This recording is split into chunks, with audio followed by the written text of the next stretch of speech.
today to be a part of the unveiling of It Is Possible, Influencing Change in Nigeria. It is possible, influencing change in Nigeria. So if you look at the copy of the book, you will find that the I am is actually crossed out in red. So it's not impossible, it is possible, influencing change in Nigeria. Now, whether that is possible or not, we'll find out as we go along. And I must thank my brother Jude and his team for the very kind invitation to be here today.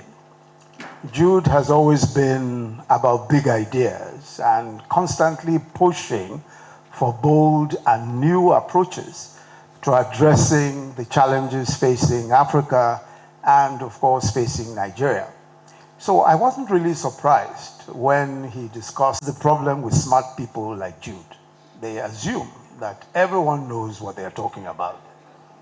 But as a teacher of many years' experience, I started teaching in 1981. So if you calculate that, it has nothing to do with my age, but, started teaching in 1981. I prefer, as a teacher, to be sure that we're all on the same page.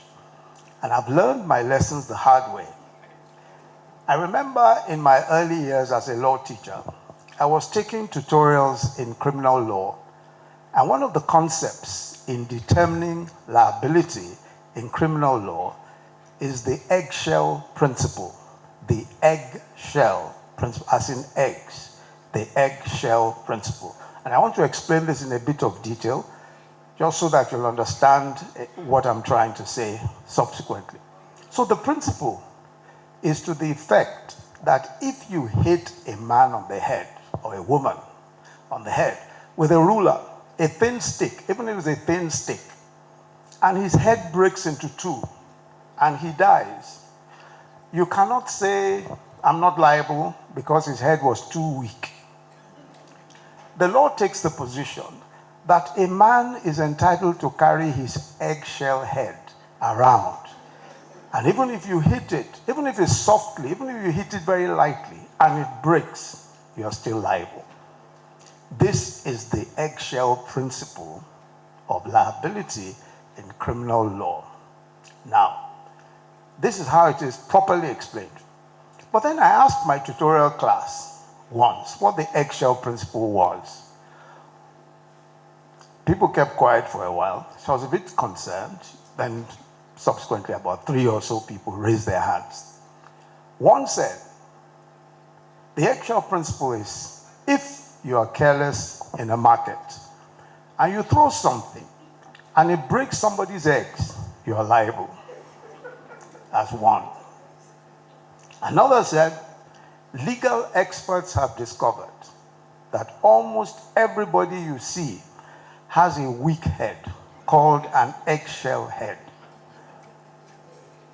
Another, and this was the closest to what the eggshell principle is, he said there's a difference between raw egg and boiled egg.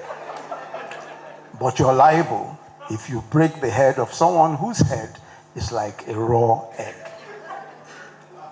So from those early years, I learned not to take anything for granted and to make sure that you explain things well. So what is a primer? A primer, I looked it up, by the way, is a basic introductory text, a book or an article that tries to simplify or explain a particular subject. So this primer is a book, the one we're unveiling today, is a book which seeks to explain how to influence change in Nigeria. How, the hows and whys of influencing change in Nigeria. Now, I hope when I ask you at the end of this what a primer is, you're not going to tell me that has anything to do with premium times or anything such thing, because I'm going to ask. Permit me to tell a story about some policy and practical change that I've been involved in. And I'll speak of my experience with judicial reform in Lagos State when I served as Commissioner of Justice and Attorney General in the then civilian administration in Lagos State in 1999, in the administration of Governor Bola Tinubu, as he then was, now, as you know, President of the Federal Republic of Nigeria. I cite this particular example because it is about 17 years old now. It went on from 1999 to 2007. So there's enough time to reflect, enough time to critique it properly and all that. There were two immediate challenges in 1999. The first was how to build a Ministry of Justice that was concerned with citizens' rights, the rule of law, and justice under a democratic constitution. This was important because we were coming out of years of military rule where the Ministry of Justice was more like a Ministry of Law and Order and enforcing decrees which sometimes violated civil liberties and fundamental rights. The second problem was reforming our administration of justice system, which was beset at this time with very long delays and judicial corruption. We decided that we had to implement a justice sector reform, and we engaged all possible stakeholders, especially civil society. We had also developed a reform blueprint before we were sworn in. We established a new department in the Ministry of Justice called the Citizens' Rights Department. Before then, we had DPP's Office, Director of Public Prosecutions, Civil Litigations, Drafting, etc. So we introduced a new department called the Citizens' Rights Department.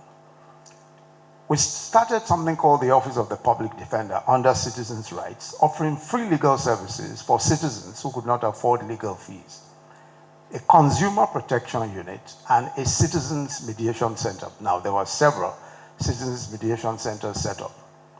Now, immediately after commissioners were sworn in, we conducted a survey of the perceptions of 200 lawyers who practiced in the high courts of Lagos State on the integrity of judges, their perception on the integrity of judges.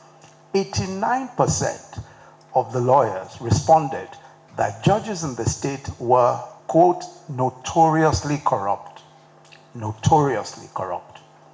Yet, as of that date, and since the state was founded in 1967, no judge or even a magistrate had ever been reprimanded for corruption. None, since the inception of the state. And yet, lawyers who practiced in the state, 89% of them said judges were notoriously corrupt. So I called for a meeting of the 7 of the most senior judges under the auspices of the chief judge. The chief judge convened this meeting. At the meeting, I showed them the damning results of the survey and opened discussions on how to reverse the trend. We began with a discussion on their remuneration. They were earning at the time 67,000 naira a month. Now, 67,000 naira a month was not anything then. It was a small amount of money, but certainly not 67,000 naira today. They were earning, what was a very small amount of money. We then asked them, we asked ourselves in this discussion with the 7 judges, what their expenses were. So we took our pen and paper and we wrote it down. School fees for 3 children, 1 abroad, 2 in secondary school in Nigeria, 2 in 2 private schools. They had no medical insurance. They had no chance of building a home, even on retirement, especially for the amount of money they were earning. Now, these were men and women with the power of life and death. They could order the death of a convict or determine the lives and livelihoods of many. So it became obvious that there was no way that 67,000 naira could even scratch the surface. One of the judges, in fact at the time I think it was second most senior, tapped me on the shoulder and said, learned attorney, you know this exercise that you are doing is rubbish. You pretend to pay us, we pretend to work. Another told the story of a time when his daughter was seriously ill and was taken to a well-known private hospital. as an emergency case. His wife called him to join her in the hospital, as the hospital had managed to stabilize the girl.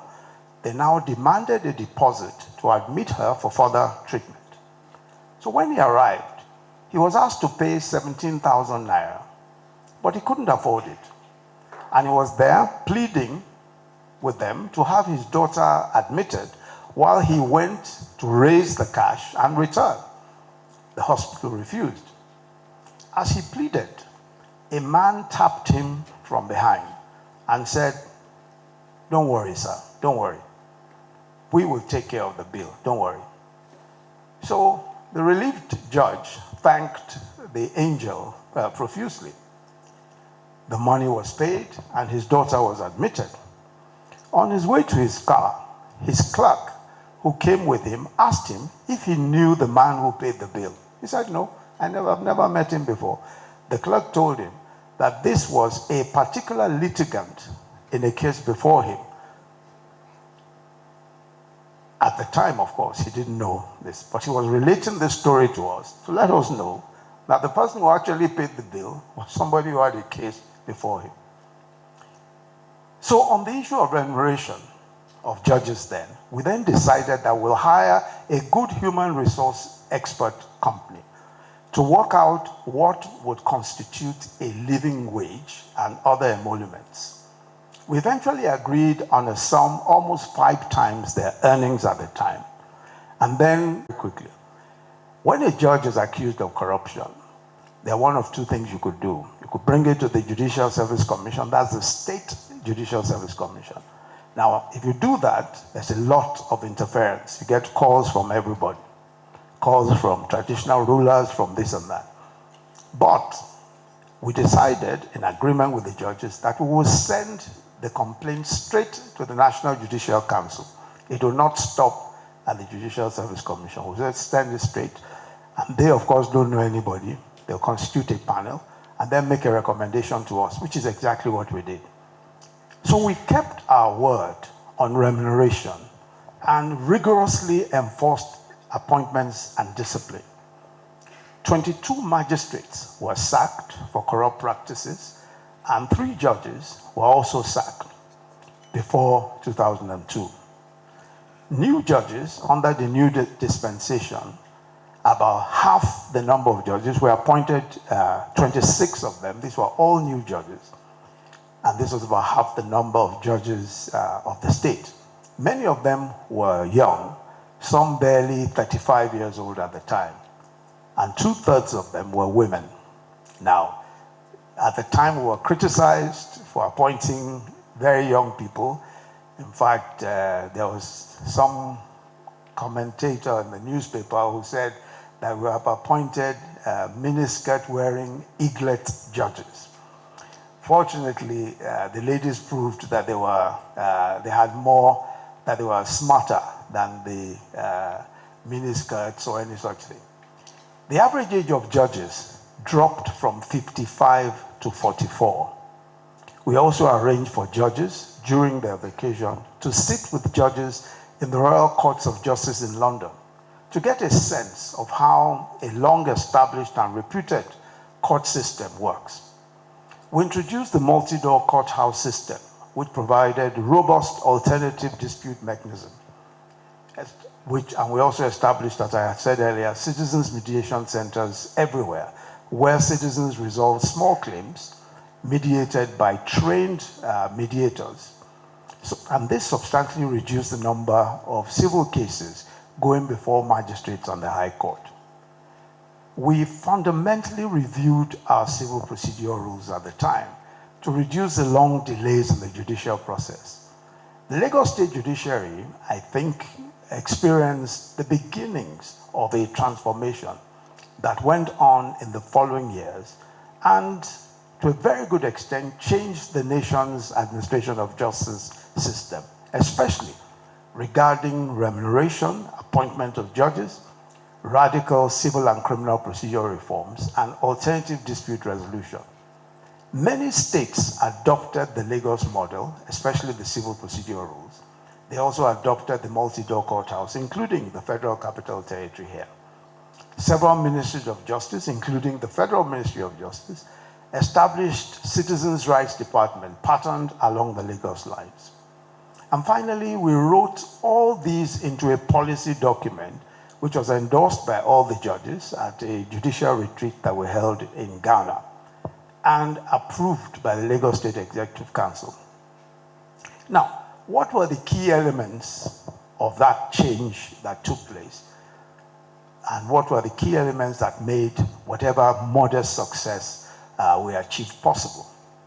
One was that we were clear that we wanted to achieve a certain objective, a reform of our administration of justice system. And we had a clear understanding of what the problems were and a firm commitment to do what was needed to address the problem. Second, we adopted a blueprint. We had a blueprint. And the blueprint was way before we were sworn in, and we followed it strictly.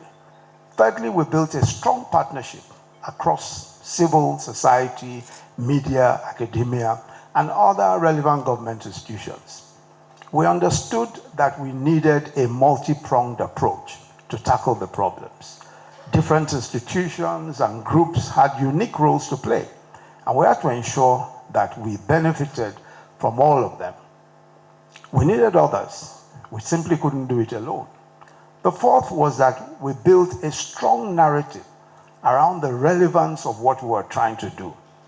We needed the buy-in of the judiciary itself, including the Federal Attorney General, the then Minister of Justice, Chief Justice of Nigeria, and Supreme Court Justice, and the President of the Court of Appeal.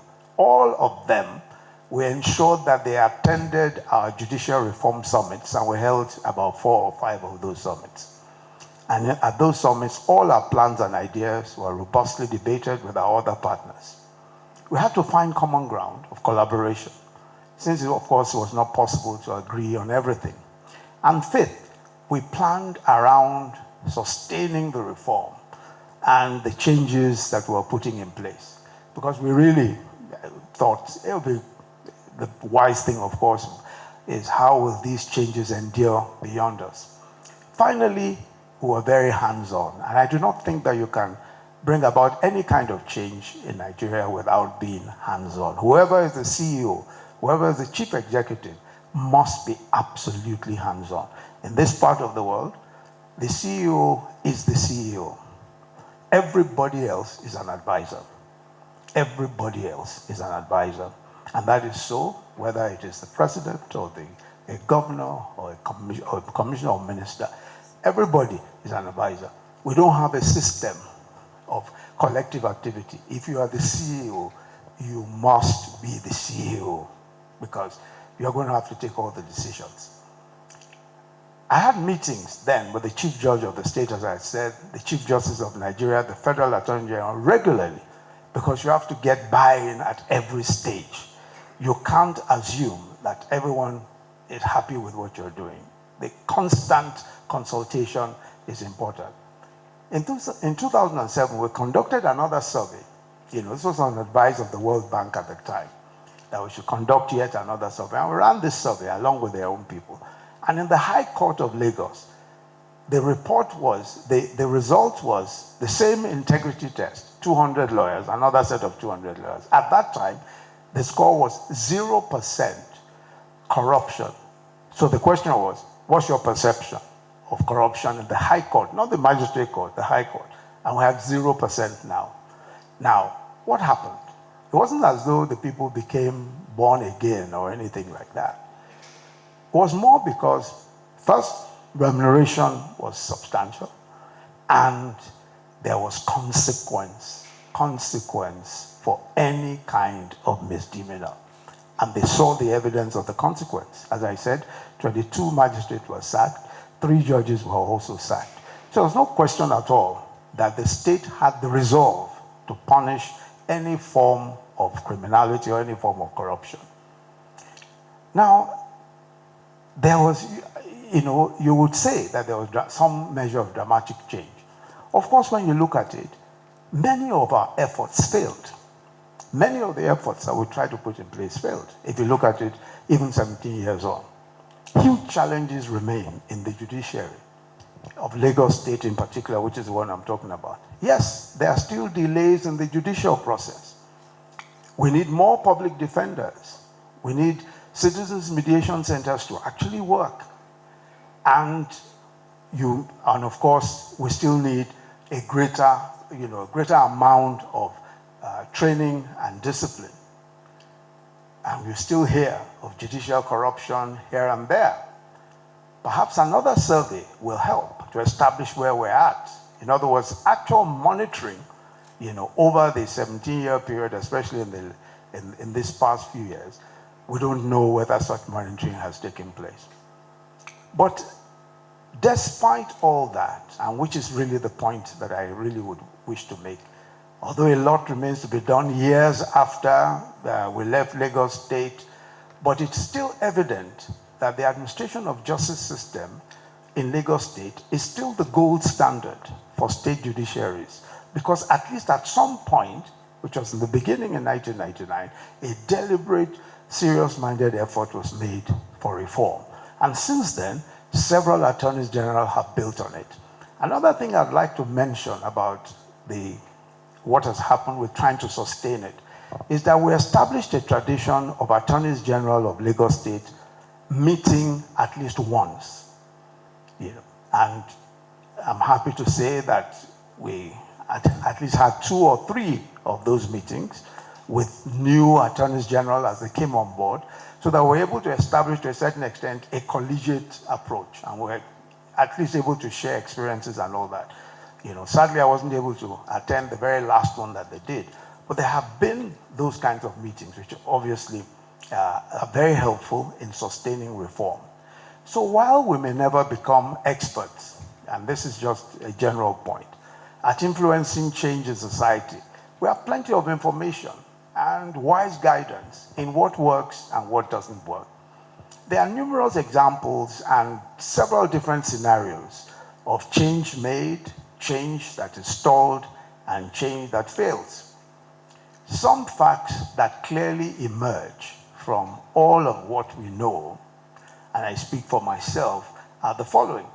The first is that there are no hard and fast rules to influencing change. Influencing change is contextual. There are no hard and fast rules. Second, that because change involves humans, and humans are a notoriously difficult species, change will often be complex and sometimes even ambiguous. The third is that we must learn to live with a measure of ambiguity and uncertainty. We are not sovereign, so we can't be sure, always. But what appears constant about change makers and those who are interested in change anywhere is passion and a never give up spirit. History, as well as experience, provides us with the right lessons and insights to nuance our own peculiar circumstances. Failure in influencing change has often led to despair. People say, oh, we tried, but see what happened. But the peculiarity of change is that failure might actually only be a building block, and it could be a crucial building block. Most changes of real significance are hardly from a one-off activity.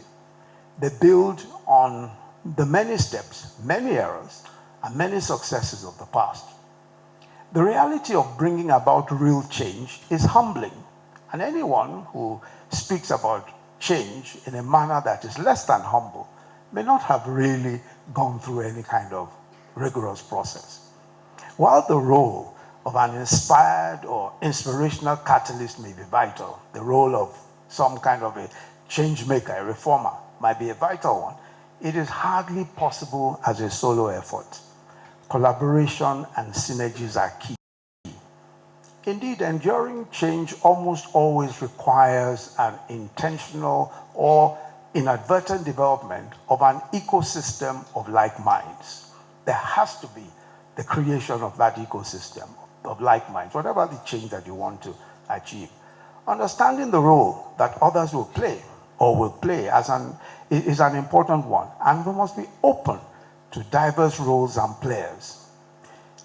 This is an important lesson from many successful and failed attempts at change. But perhaps the most frightening thing about change, and I think Mohbad mentioned this, is really that if we do not intentionally and positively seek to influence change, there will be change anyway. Only that the change could be disastrous. Consistently working at change, sometimes against all odds, is probably the only antidote to watching negative change unfold while we fold our arms. This primer on influencing change is an important contribution to the growing body of knowledge on investigating and implementing and managing change.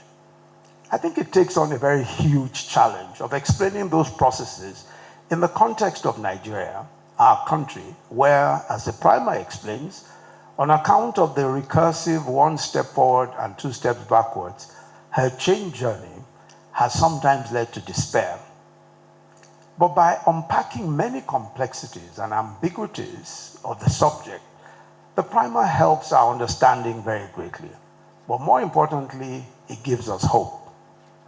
So let me again commend Jude for the hard work and the team, of course, for the hard work that has gone into this primer.